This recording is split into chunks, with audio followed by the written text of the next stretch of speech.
नीला समंदर नजर आ रहा है। और सिर्फ नीला समंदर नजर नहीं आ रहा है, नौजवानों की शक्ल में मुझे बाबा साहब अम्बेडकर के नीले बाज नजर आ रहे हैं। इन बाजों की अगर निगाह सत्ता की तरफ मुड़ जाए तो वो दिन दूर नहीं है कि लखनऊ के 5 कालिदास मार्ग में एक अम्बेडकरवादी, एक बहुजनवादी, एक संविधानवादी आपका मुख्यमंत्री बनकर बैठेगा। यहाँ से वहां तक ये नीला समंदर इस बात का ऐलान कर रहा है आगे 27 में राजकाज बदलेगा। हमें कमर कसनी होगी, क्रांति के लिए तैयार होना पड़ेगा और क्रांति संवैधानिक रूप से वोट के रूप में होगी। मैं सरकार को चेताना चाहता हूँ, अगर आप गरीबों के घर छीनने का काम करोगे मथुरा में या पूरे प्रदेश में, या उनकी जमीन छीनने का काम करोगे, हम आपकी कुर्सी छीन लेंगे। मेरी बात को याद रखना, ये गरीब आपको सबक सिखाएंगे। लेकिन सरकारों की भी नींद खराब है, वरना आज का कार्यक्रम रामलीला ग्राउंड में होता। हमसे जगह छीनी जा सकती है, लेकिन दिलों से हमको नहीं निकाला जा सकता। ये सरकार धर्म की बात करती है और अभी ये अपने धर्म के शंकराचार्यों के साथ कैसा व्यवहार कर रही है आप लोग देख लो। प्रयागराज इसका बहुत बड़ा उदाहरण है, जो अपनों की नहीं हुई, जिस तरह से उनके शिष्यों की चुटिया पकड़ पकड़ के उनको खींचा गया, ये इस बात का उदाहरण है कि जब सत्ता तानाशाह हो जाती है तो पहले उसी का इलाज करती है जिसने उसको सत्ता में लाकर बिठाने का काम किया है। हर मस्जिद को, हर गुरुद्वारे को, हर चर्च को जानबूझ के टारगेट करने का काम ये सरकार कर रही है। आपने अभी तक कभी इसे ताकत दी, कभी उसे ताकत दी, कभी उसे ताकत दी। एक बार बाबा साहब अम्बेडकर के सच्चे बच्चों को ताकत देके देखो, गुंडागर्दी का माहौल ठंडा हो जाएगा। जय भीम। कहाँ तक आ रही है आवाज, जरा हाथ उठा के बताना। और आप लोग कहाँ चढ़े हो वहां इतने ऊपर? अपना ख्याल रखना, कहाँ चढ़ गए इतने ऊपर। प्यारे साथियों, आज आगरा की इस ऐतिहासिक धरती पे जिस तरह का प्यार, जिस तरह का आशीर्वाद, जिस तरह का जमावड़ा आप लोगों ने इतने बड़े पैमाने पे आज इस आगरा के कार्यक्रम को सफल बनाने के लिए किया है, मैं आपका दिल की गहराइयों से बहुत बहुत धन्यवाद करता हूं। प्यारे साथियों, मैं अपनी बात को शुरू करने से पहले बहुजन समाज में जन्मे सभी संतों, गुरुओं और महान पुरुषों को नमन करता हूं। और उनमें भी महामानव तथागत बुद्ध, जिनको पूरी दुनिया में शांति का प्रतीक माना जाता है, जगत गुरु सदगुरु रविदास जी महाराज, जो अंधविश्वास पाखंडवाद को जिन्होंने चूल हिला के रख दी थी, गुरु नानक देव, गुरु वाल्मीकि जी, गुरु घासीदास जी, संत गाडगे जी महाराज, नारायणा गुरु, राष्ट्रपिता ज्योतिबा फूले, मां सावित्रीबाई फूले, जो शिक्षा के नायक है, नायिकाएं हैं, मां फातिमा शेख, डॉक्टर बाबा साहब अम्बेडकर संविधान निर्माता और करोड़ों भारतीयों के मुक्तिदाता डॉक्टर बाबा साहब अम्बेडकर, सर छोटू राम, मामना रामसु वर्मा, चौधरी महाराज सिंह भारती, बाबू जगदेव प्रसाद कुशवाहा, जननायक कपूरी ठाकुर, चौधरी चरण सिंह जी, कोतवाल धन सिंह गुर्जर, ब्रह्मानंद लोधी जी, संतराम बीए प्रजापति जी, बाबू शिवदयाल चौरसिया जी, मान्यवर दीना भाना वाल्मीकि साहब और मेरे रहबर, मेरे नेता, मेरे गुरु मान्यवर साहब के सारे साथ श्री काशीराम जी को नमन करता हूं। मां अल्लाबाई होलकर, महाराजा बिजली पासी, मां अवंतिका बाई लोधी, मां झलकारी बाई, मां फूलन देवी को भी नमन करता हूं। सम्मानित साथियों, आप जानते हैं कि ये कार्यक्रम जीआईसी ग्राउंड में नहीं होना था।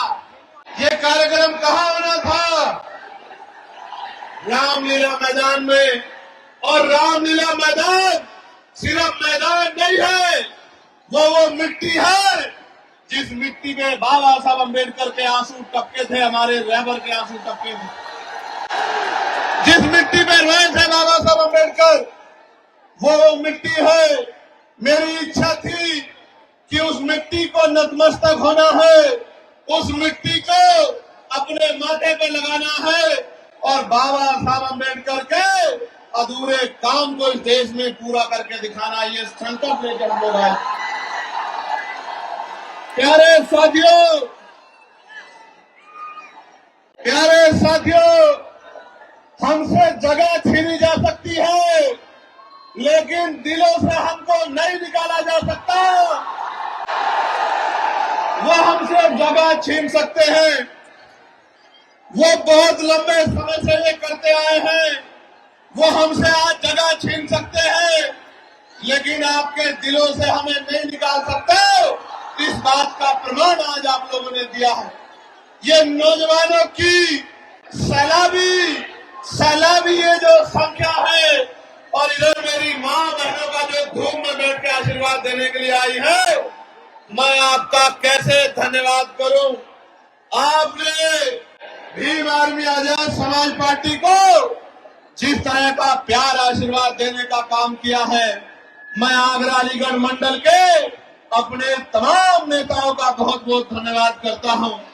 भीम आर्मी के हमारे साथी, आजाद समाज पार्टी के हमारे साथी, हमारे भाईचारा संगठनों के हमारे नेतागण, हमारे अधिवक्ता मोर्चा के साथी, मिशन 78 के साथी, युवा मोर्चा के साथियों का मैं बहुत बहुत धन्यवाद देता हूं। और ये पहला ऐसा आंदोलन है जिसके मंच पे SC, ST, OBC और मुस्लिम, जैन, सिख तमाम जातियों के नेता आपको देखने को मिलेंगे। बाकी जगह पे तो अगर वो MP MLA भी बना देते हैं तो उसको इतनी हिम्मत नहीं देते कि वो अपने समाज के लिए एक शब्द मुंह से निकाल सके। आपको 2 अप्रैल 2018 याद है नहीं याद है? मैंने तो आगरा के जिलाधिकारी कार्यालय पे भी नीला झंडा देखा था उस दिन। मेरे आज भी याद है। प्यारे साथियों, जिन साथियों ने 2 अप्रैल में बलिदान दिया था, या जो साथी 2 अप्रैल में जेल गए थे, मैं चंद्रशेखर आजाद अपनी पार्टी की तरफ से आपको वादा करता हूं, 27 में राजकाज बदलेगा। इन झूठों मुकदमों को शाम तक हम लोग हटाने का काम करेंगे। मेरी बात को आप याद रखें। और जिन निर्दोष लोगों ने पुलिस की लाठियां खाई और जेल काटने का काम किया, उन निर्दोष भाइयों को सरकार सम्मानित करने का काम करेगी, उनके आंसू पोंछने का काम करेगी। इस बात का भी मैं आपको विश्वास दिलाता हूं। प्यारे साथियों, आज जब मैं आगरा में हूं और उत्तर प्रदेश में ये हमारा दूसरा सम्मेलन है, हमने 18 प्रमुचन सम्मेलन किए थे। उन सम्मेलन के जरिए हमने कर्मचारी, अधिकारी, पूर्व प्रधान, वर्तमान प्रधान, जिला पंचायत सदस्य, क्षेत्र पंचायत सदस्य, पूर्व विधायक, पत्रकार, चिंतक, वकील, तमाम लोगों को बुला के बिठा के पूछा था कि हमें उत्तर प्रदेश में इन गरीबों को राजकाज में लाना है, आप रास्ता बताओ। पूरे बुद्धिजीवी समाज ने हमारे हाथों को मजबूत करने का विश्वास दिलाया था, और आज ये उसका प्रमाण है कि जहां तक नजर जा रही है, नीला नीला समंदर नजर आ रहा है। और सिर्फ नीला समंदर नजर नहीं आ रहा है, नौजवानों की शक्ल में मुझे बाबा साहब अम्बेडकर के नीले बाज नजर आ रहे हैं। इन बाजों की अगर निगाह सत्ता की तरफ मुड़ जाए तो वो दिन दूर नहीं है कि लखनऊ के 5 कालिदास मार्ग में एक अम्बेडकरवादी, एक बहुजनवादी, एक संविधानवादी आपका मुख्यमंत्री बनकर बैठेगा और प्रदेश के लोगों को न्याय दिलाने का काम करेगा। लेकिन सरकारों की भी नींद खराब है, वरना आज का कार्यक्रम रामलीला ग्राउंड में होता। मैं यहाँ के प्रशासन का धन्यवाद करना चाहता हूँ कि उन्होंने काफी मदद की है, मगर साथियों आपकी भी जिम्मेदारी है कि आप अपनी लड़ाई को स्वयं लड़े। प्यारे साथियों, हम उत्तर प्रदेश को कैसा प्रदेश बनाना चाहते हैं, मैं उस पर प्रकाश डालना चाहता हूँ। ऐसा प्रदेश जहाँ शिक्षा गरीबों के दायरे में हो, जहाँ गरीबों को अच्छी से अच्छी शिक्षा मिले। मैं बहुत जिम्मेदारी से आपके बीच में बात रखते कह रहा हूँ, 2000 रुपए आपको राशन के मिले ना मिले, 5 किलो राशन मिले ना मिले, लेकिन शिक्षा 1 नंबर की मिलेगी आजाद समाज पार्टी के राज में। ऐसी शिक्षा मिलेगी जो यहाँ के प्राइवेट स्कूल भी देने में भी सक्षम नहीं है, जिसकी महीने की फीस 20,000 रुपए है। मैं संकल्प लेकर कहता हूँ कि हम लोग करके दिखाएंगे कि गरीब के बच्चों को ऐसी शिक्षा मिलेगी कि अमीर के बड़े बड़े स्कूल, अमीरों के बड़े बड़े स्कूल में पढ़ने वाले बच्चे भी गरीबों के बच्चों का मुकाबला नहीं कर पाएंगे। आपको 5 किलो राशन मिले ना मिले, लेकिन आपके बच्चे को इतना मजबूत करेंगे कि वो 50,000 रुपए की नौकरी रोजगार करेगा महीने का और आपकी आंख में आंसू नहीं आने देगा। मेरी बात को आप याद रखना, ऐसी व्यवस्था लागू करेंगे। प्यारे साथियों, ऐसी चिकित्सा व्यवस्था लागू करेंगे कि इलाज की कमी और पैसे की कमी के कारण किसी की जान नहीं जाएगी। जैसे मैंने अपने पिता को खो दिया था, मैं आपको संकल्प करके कहता हूँ इस मिट्टी से। प्यारे साथियों, सिर्फ जान ही नहीं जाएगी, ना जमीन गिरवी रखनी पड़ेगी, ना उधार लेना पड़ेगा। कोई भी बीमारी होगी, 1000 रुपए से कम में आपका इतना अच्छा इलाज होगा कि आप बीमार होकर चले तो जाओगे, लेकिन खुशहाल होकर अपने परिवार के बीच में आओगे। ऐसी व्यवस्था हम लोग करके देंगे उत्तर प्रदेश।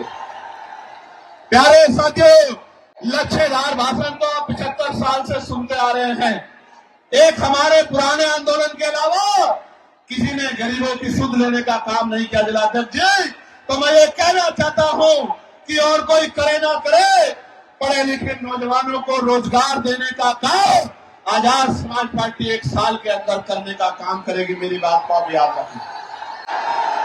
रोजगार देने का काम, आपके आंसू पोंछने का काम, आपकी जेब को मजबूत करने का काम, आपको सपने पूरे करने का अधिकार आजाद समाज पार्टी आपको 1 साल के अंदर अवसर बना के देगी। प्यारे साथियों, आज कानून व्यवस्था का क्या हाल है? आज कानून व्यवस्था का हाल खराब है। जुल्म जाति अन्याय अत्याचार हो रहा है, बहन बेटियों की इज्जतें लुट रही है। मैं आपको संकल्प करके कहता हूं, अगर कोई अपराधी किसी बच्ची की तरफ आंख उठा लेगा तो मुख्यमंत्री तो भी कह रहे थे, मैंने मेरठ में भी पूछा था कि हर चौराहे पे यमराज खड़े, यमराज ना खड़े हो, लेकिन पुलिस को इतनी शक्ति दी जाएगी कि किसी गुंडे की हिम्मत नहीं होगी बहन बेटियों की तरफ आंख उठा ले। और अगर उठाएगा, अगर कोई गुंडा उठाएगा तो आज की पुलिस तो 1 गोली मारती है, 2 गोली मार के उसको जो है पूरी जिंदगी के लिए इस लायक नहीं छोड़ेंगे कि वो किसी बहन बेटी की तरफ आंख उठा के देखने का काम करे। जब मैं ये बात कह रहा हूं तो मीडिया के लोग मेरी आलोचना करेंगे अपने दफ्तरों में बैठ के कि चंद्रशेखर आजाद कह रहे हैं कि 2 गोली लगवा देंगे। लेकिन मैं कह रहा हूं, बाबा साहब अम्बेडकर ने कानून मंत्री पद से इस्तीफा दे दिया था बहन बेटियों को हक अधिकार दिलाने के लिए। इन बहन बेटियों की सम्मान के लिए 1 नहीं 2 गोली तो दरिंदे को लगनी चाहिए, जो बहन बेटियों की तरफ आंख उठाने का काम करे। लगनी चाहिए। प्यारे साथियों, आज महंगाई ने कमर तोड़ दी है। मेरे आज भी याद है 2004-05 में सोना 10,000 रुपए हुआ करता था। आज कितना है? 1,54,000 रुपए। 1,15 लाख तो नहीं आए, लेकिन सोना 10,000 से 1,54,000 रुपए हो गया। किसी गरीब के अंदर हिम्मत नहीं बन पा रही है कि वो शादी में सोने की व्यवस्था कर ले। मैं आपको कहना चाहता हूं, ये सोने का दाम ऐसे नहीं बढ़ा। हमारे प्रधानमंत्री जब मुख्यमंत्री हुआ करते थे गुजरात के, तो कहा करते थे कि रुपए की कीमत ऐसे नहीं गिरती है, रुपया गिरता है तो प्रधानमंत्री की साख गिरती है।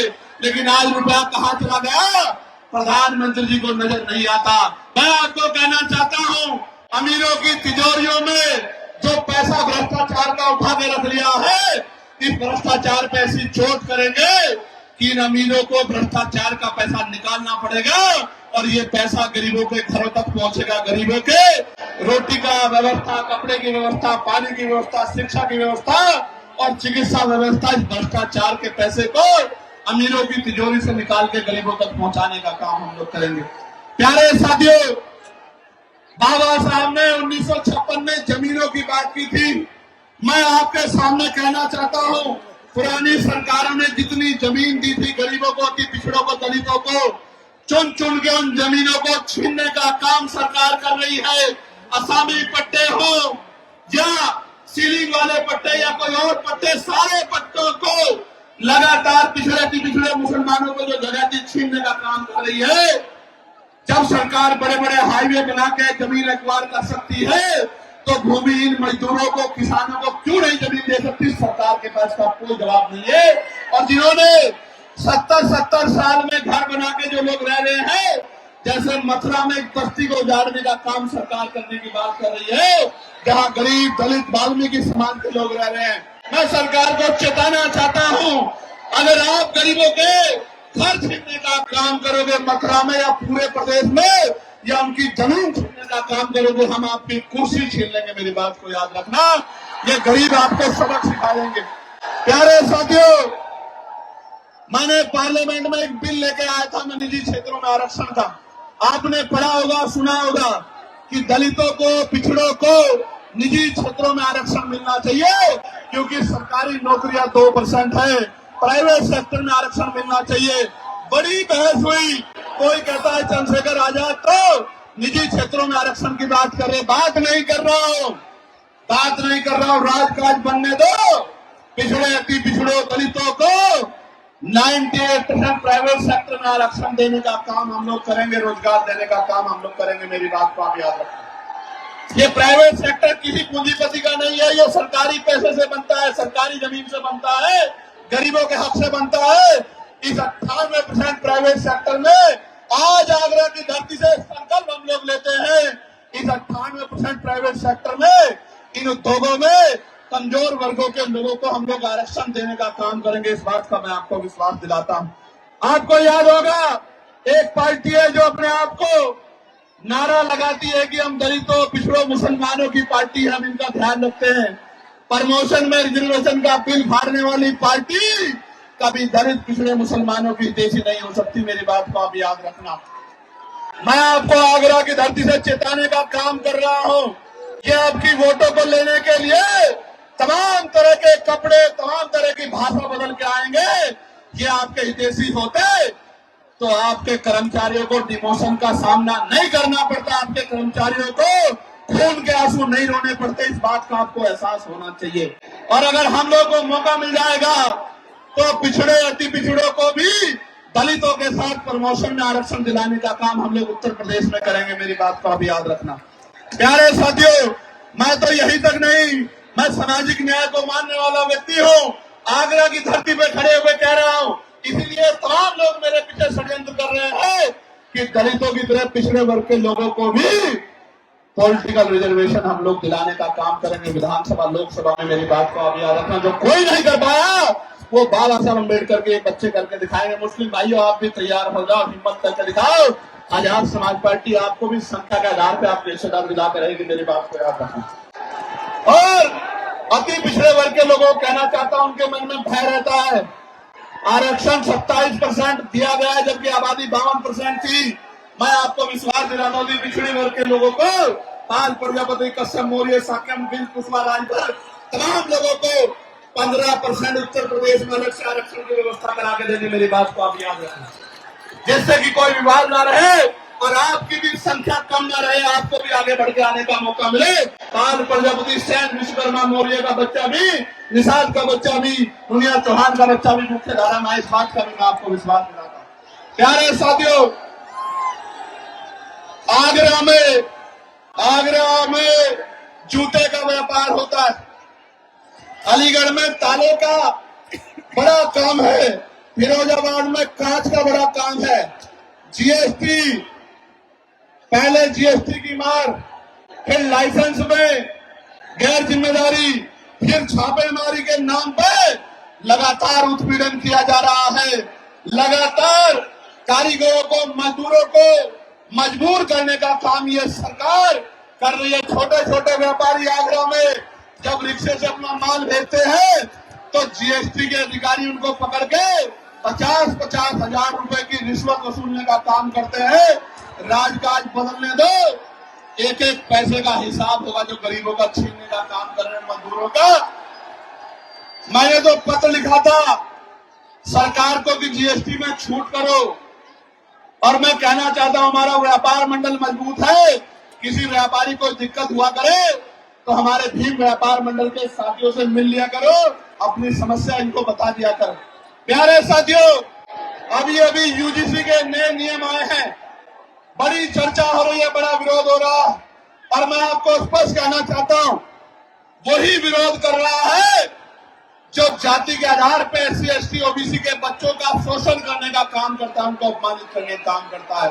इससे किसी को दिक्कत नहीं है, सिवाय द्रोणाचार्य के जो एकलव्य का अंगूठा काटना चाहता है, उसके अलावा यूजीसी के नए नियमों में से किसी को दिक्कत नहीं है। और मैं सरकार को कहना चाहता हूं, चंद मुट्ठी भर लोगों की वजह से अगर यूजीसी पे फैसला वापस हुआ तो हम 85% बहुजन समाज के लोग सड़कों में उतर के सरकार को बताने का काम करेंगे कि हमारे बच्चों के जो जितना जो है बड़ी बड़ी यूनिवर्सिटियों में सुसाइड और तमाम तरह के अटेम्प्ट हो रहे हैं, इस अपमान को, इस दर्द को हम लोग भूलने वाले नहीं है। इन चेतावनी भी मैं सरकार को देना चाहता हूं। ये सरकार धर्म की बात करती है, गौरव यहाँ खड़े, धर्म की बात सरकार करती है, और अभी ये अपने धर्म के शंकराचार्यों के साथ कैसा व्यवहार कर रही है आप लोग देख लो। प्रयागराज इसका बहुत बड़ा उदाहरण है, जो अपनों की नहीं हुई। हालांकि मेरा उनसे वैचारिक मतभेद है, क्योंकि वो वर्ण व्यवस्था को मानते हैं, मनुस्मृति को मानते हैं, ये उनका अधिकार है, लोकतंत्र है, आर्टिकल 25-26 है। लेकिन हम लोग संविधान को मानने वाले लोग हैं, मानवता को मानने वाले लोग हैं, भगवान बुद्ध को मानने वाले लोग हैं। हम लोग किसी के साथ भी अन्याय बर्दाश्त नहीं करते। इसलिए वैचारिक मतभेद के बाद भी मैंने कहा कि वहां गलत हुआ, जिस तरह से उनके शिष्यों की चुटिया पकड़ के उनको खींचा गया। ये इस बात का उदाहरण है कि जब सत्ता तानाशाह हो जाती है तो पहले उसी का इलाज करती है जिसने उसको सत्ता में लाकर बिठाने का काम किया है। प्यारे साथियों, आज उत्तर प्रदेश में बरेली में अन्याय हो रहा है आप सबके सामने। आज हाथरस में अन्याय हो रहा है, हाथरस के जख्म भी हम भूले नहीं है। आज बुलंदशहर में क्या हाल है, प्रयागराज आपको याद होगा किस तरह से 90 बच्चों को जेल भेजने का काम इस सरकार ने किया था। और प्रयागराज में कौशाम्बी में अपनी पाल समाज की बच्ची को मुझे जाने नहीं दिया था उनके घर पे। और आपको याद होगा कानपुर देहात में क्या अन्याय हुआ, आपको याद होगा अरुण वाल्मीकि के यहाँ हम लोग आए थे जब उस बच्चे को मार दिया था, उसकी 30 दिन की उसकी गर्भवती पत्नी को पीटने का काम किया था। मैं उस दिन उनके आंसू पूछने के लिए आया था। हाथरस के परिवार को मुख्यमंत्री ने वादा किया कि नौकरी और घर देंगे, नहीं दिया। ये इनके वादे खोखले हैं। और अभी मेरठ में आपने देखा, मेरठ के कपसार में एक चुनाव सांसद अपनी बहन से और अपनी मरी हुई मां से नहीं मिल पाया, पुलिस लगा के मुझे रोकने का काम किया।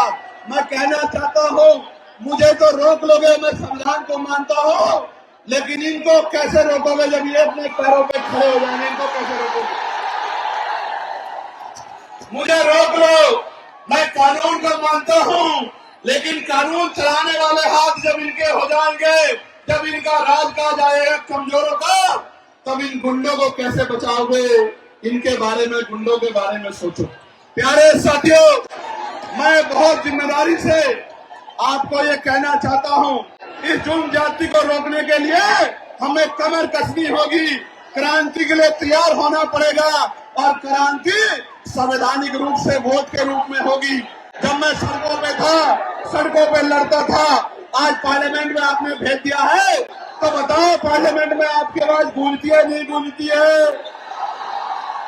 क्या 543 में नीले पट्टे वाला दिखाई देता है नहीं दिखाई देता है? कहीं छिप तो नहीं जाता? सुनते हो नहीं सुनते हो? प्यारे साथियों, इस देश में 15 अगस्त 1947 को तय हो गया था। मुस्लिम समाज के भाई सुन लें, जैन समाज के भाई, सिख समाज के भाई, बौद्ध समाज के भाई, क्रिश्चियन समाज के भाई सुन लें, हमारे जो मसीह समाज को मानने वाले लोग हैं वो भी सुन लें। 15 अगस्त 47 को तय हो गया था कि जिस स्ट्रक्चर का जो स्वरूप है, अगर वो मस्जिद है तो मस्जिद रहेगी, वो मंदिर है तो मंदिर रहेगा, वो चर्च है तो चर्च रहेगा, वो गुरुद्वारा है तो गुरुद्वारा रहेगा। लेकिन जब से इनकी सरकार आई है, हर मस्जिद को, हर गुरुद्वारे को, हर चर्च को जानबूझ के टारगेट करने का काम ये सरकार कर रही है कि इनका राजनीतिक एजेंडा कामयाब होता रहे। मैं आपको कहना चाहता हूं, सरकार की जिम्मेदारी है कि पुलिस को कहे, एडमिनिस्ट्रेशन को कहे कि इस तरह का माहौल खराब नहीं होना चाहिए। लेकिन कई बार फतेहपुर के मकबरे को हम लोग देखते हैं, सरकार सामने नजर आती है, बीजेपी के लोग तोड़ने का काम करते हैं। मैं आपको कहना चाहता हूं, हिम्मत मत हारो। जब माहौल खराब करने वाले लोग हैं तो आपका हाथ पकड़ के आपके साथ चलने वाले लोग भी है। मेरी बात कर, आपने अभी तक कभी इसे ताकत दी, कभी उसे ताकत दी, कभी उसे ताकत दी। एक बार बाबा साहब अम्बेडकर के सच्चे बच्चों को ताकत देके देखो, गुंडागर्दी का माहौल ठंडा हो जाएगा और स्वाभिमान सम्मान के साथ आगे बढ़ने का मौका मिलेगा। प्यारे साथियों, ये तो मैं हूं जो पार्लियामेंट में बोलता हूं, सड़क में मुसलमान, ईसाई, सिख, जैन, बौद्ध, बरनाल अल्पसंख्यक कह के लंबे समय तक आपसे वोट ली गई है। आप इस बात को जानते हैं। ये तो हिम्मत चंद्रशेखर आजाद के अंदर है कि जो धर्म निरपेक्ष है, संविधानवादी है, सबके हितों की बात करता है, सबके हितों को आगे बढ़ाने की बात करता है। ना अमीर देखता है, ना गरीब देखता है, ना कमजोर देखता है, ना ताकतवर देखता है।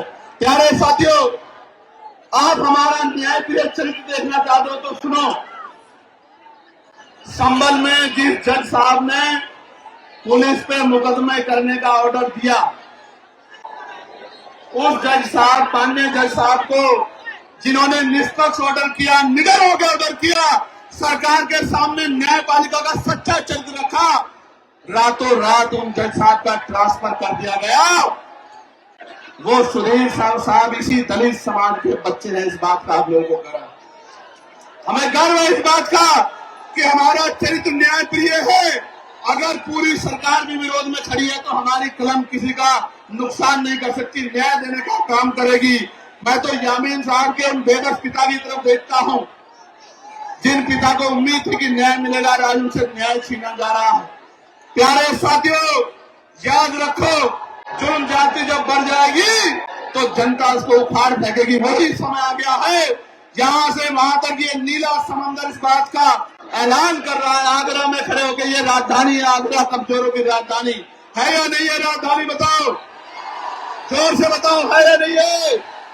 ये राजधानी में खड़े होकर मैं आपको कह रहा हूं, पिछड़ो की पिछड़ो, दलितों को, मुसलमान भाइयों को, सिख भाइयों को, जैन भाइयों को, बुद्धिस्ट भाइयों को, न्याय प्रिय सामान्य जाति के लोगों को भी कह रहा हूं, ये सरकार धर्म के नाम पे आपको कमजोर कर सकती है, कभी आपको आगे नहीं बढ़ा सकती। ये काम करने का काम भी वही करेगा जिसने बाबा साहब अम्बेडकर के विचारों को अपने अंदर आत्मसात किया हो। बाबा साहब ने कहा था कि जाकर पढ़ना संविधान को, मैंने जाति के लिए काम नहीं किया, हर व्यक्ति की आजादी सुनिश्चित की है, उसके अधिकार सुनिश्चित किए हैं। इसलिए जब तक इस सोच का व्यक्ति कुर्सी पर नहीं आएगा, भला नहीं हो सकता। मेरी बात को अभी याद रखना। प्यारे साथियों, आज सरकार जुडिशरी को अपने कब्जे में लेना चाहती है, उस पर दबाव बनाना चाहती है, अपने हिसाब से चलाना चाहती है। मैं न्यायपालिका में बैठे जजों से कहना चाहता हूं, माननीय न्यायाधीशों से कहना चाहता हूं, घबराने की जरूरत नहीं है। आपकी रक्षा सुरक्षा के लिए आजाद समाज पार्टी भीम आर्मी खड़ी है। आप निष्पक्ष होकर काम करो। आपके ऊपर उंगली उठेगी तो हम लोग गोली खाने के लिए सबसे आगे खड़े रहेंगे। मेरी बात को अभी याद रखें। प्यारे साथियों, अभी अभी एक आदेश आया और वो आदेश है, नीरज साहब, फोन पे आप SC ST को गाली दे दो, तो इसको अपराध नहीं माना जाएगा। अगर फोन पे किसी को गाली दी जाए, धमकी दी जाए, शब्द कहे जाए, वो अपराध माना जाएगा, लेकिन SC ST को कहा जाएगा तो अपराध नहीं माना जाएगा। आप देखो मौर्य साहब कैसे मजाक उठा रहे हैं कमजोरों का। ये लोग देखो, पहले थाने में FIR नहीं होती। मैं एक परिवार से मिला, मेरी बात पे गौर करो नौजवानों। उस परिवार ने मुझसे कहा कि भैया अमीर आदमी सीधे चला जाता है थानाध्यक्ष के ऑफिस में, CO के ऑफिस में, ASP के ऑफिस में, DCP के ऑफिस में, कमिश्नर के ऑफिस में, SSP के ऑफिस में, DM के ऑफिस में, DM के ऑफिस में, SDM के ऑफिस में, तहसीलदार कानून सेक्रेटरी के ऑफिस में। गरीब आदमी बाहर इंतजार करता रहता है कि कब अधिकारी बुलाएंगे, कब उसको न्याय मिलेगा। ये है उत्तर प्रदेश आज का। मैं आपको विश्वास दिलाता हूं, राजकाज बनने दो, अधिकारी आपकी बस्तियों में आगे कैंप लगा के आपकी समस्या को सुना करेंगे और उसका हल किया करेंगे। मेरी बात को याद रखिए। याद है नहीं याद है, मेरी लोकसभा में मैं अधिकारियों को उस गारे में ले गया था, नहीं ले गया था कीचड़ में। इसीलिए लेके गया था कि जाके गरीबों के हाल देखो और आपको पता लगे कि आपके लिए मखमली सड़कें और गरीब कीचड़ में रहते हैं, 2-2 फुट कीचड़ में। आज भी आप कमजोर वर्गों की बस्ती में जाओ, मोटरसाइकिल के अलावा 4 फुट की गाड़ी नहीं घुस सकती। ऐसे हाल गरीबों की बस्तियों के बने हैं। कीचड़, गंदगी, सफाई की व्यवस्था नहीं है।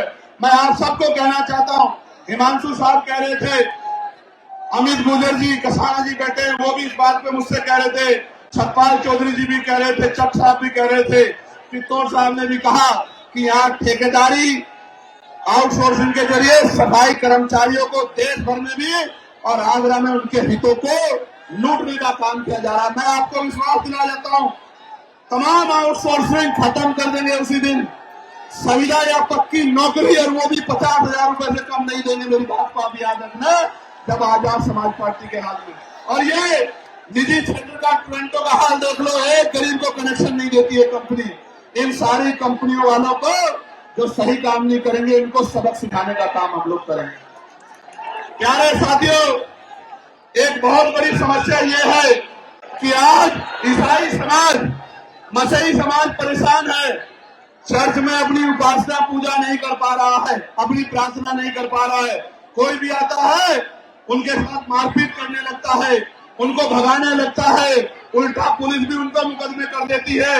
मैं मसीही समाज को कहना चाहता हूं, मैं चंद्रशेखर कह रहा हूं, अगर कहीं आपके चर्चों पे हमला होगा या आपको अपमानित करने का काम किया जाएगा तो आजाद समाज पार्टी भीम आरपी सीधा काम के आपकी लड़ाई लड़ने काम करेगी। आप अकेला मत समझना, खुद को बिल्कुल अकेला मत समझना। ऐसे ही मैं सिख भाइयों को, मुसलमान भाइयों को भी कहना चाहता हूं कि आप भी मन पक्का कर लो, आप भी आजाद समाज पार्टी के साथ खड़े हो जाओ। आने वाले 10-15 दिन में वैसे भी माहौल उत्तर प्रदेश का बदलने वाला है। मेरी बात को आप याद रखना, आने वाले 15 दिन में देख लेना, उत्तर प्रदेश का माहौल बदलने वाला है। आप भी कमर कस लो, कमजोरों की एकता इत्तेहाद ही इस सरकार को उखाड़ के फेंक सकती है। वरना 95% वोट दिया था आपने पिछली बार उत्तर प्रदेश में। 2022 में क्या मिला? 700 सीटें, 700 सीटें। आप एकजुट हो जाओ, 300 सीटें जीतेंगे, 300 सीटें। मेरी बात को आप याद रखना, क्या 700 सीटें की बात करते हैं। प्यारे साथियों, आपने इतने भयंकर सैलाब में भी बड़ी जिम्मेदारी, समझदारी से इस कार्यक्रम को सफल बनाया। नेशनल दस्तक की आपसे गुजारिश है कि अगर इसको बचाना चाहते हैं तो नेशनल दस्तक को सब्सक्राइब करने के लिए रेड कलर के सब्सक्राइब बटन को दबाएं, फिर बेल आइकन की घंटी दबाएं। नेशनल दस्तक को बचाने के लिए बहुत जरूरी है कि हर खबर को शेयर करें, लाइक करें, कमेंट जरूर करें।